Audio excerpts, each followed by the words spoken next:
سواد ابن قاسب دا د جاهلیت په زمانه کې یو کاهن او جادوګر لکه اوس زمانه کې جادوګران ډیر دي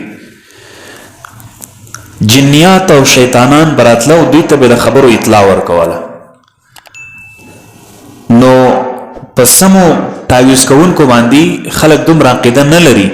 لکه څنګه چې په جادوګرانو باندې عقیده لري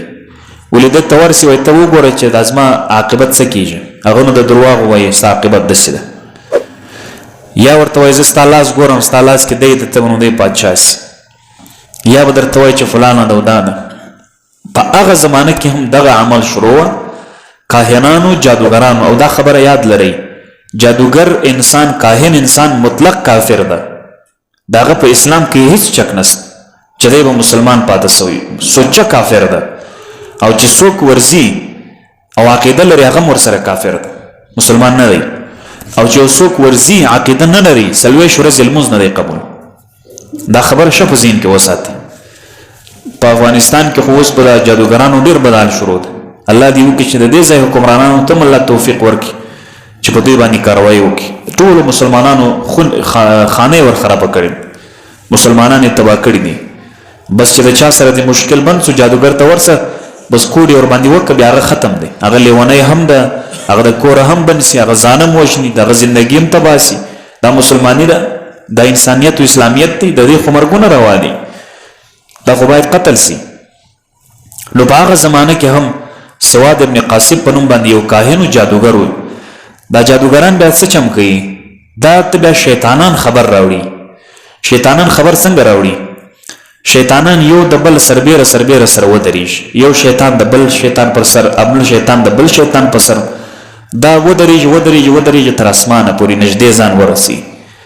هلته چې ورسي په اول اسمان کې فیصلې کیږي چې سبب فلانی ته داسې کار پیښیږي فلانی ته دا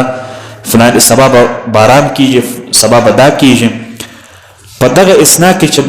د شیطان غوږ نیولې ده د فیصلې ته دا بسر کنه د بسر کا د سپوږمۍ د مشنانو خلکو بلیدلې چې یو ورخطا سي دا چیرې لګیږي دا شیطان من وشتل کیږي ور باندې شیطان چې ور باندې وشتل سو اول شیطان وشتل کیږي دا خدای الله تعالی جل جلاله ټک دینو اول شیطان چې وشتل سو هغه زخمی سي یا ور واخی یا کون سی یا گم سی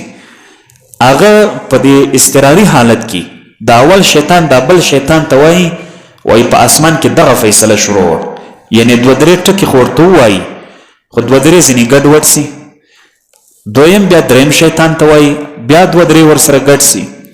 چې د اسمان څخه دا شیطان یو بل ته وایي لاندې والا ته چې ورسیږي نو یو پکې رښتیایي 9 پکې درواغ یو رښتیایي 9 درواغ پکې کی هغه چې بیا راسي نو بیا یو جادوګر یو کاهن ته وایي هغه ته وایي بلې کې شک نشته شیطان هغه ته وایي چې سبا فلانی دا خلک نو بس ساده دي 9 خبرې سل خبرې کړي خامخا به 9 دروغ یو به رښتیا ختلی خلک عقیده لري او فلانی دا سړی دی بزرګ نه ده کاهن ده نبی کریم علیه الصلاۃ والسلام مبارک په زمانه کې هم دغه سیو واقعات او اطلاعات ورکوله او غیب دانی کوله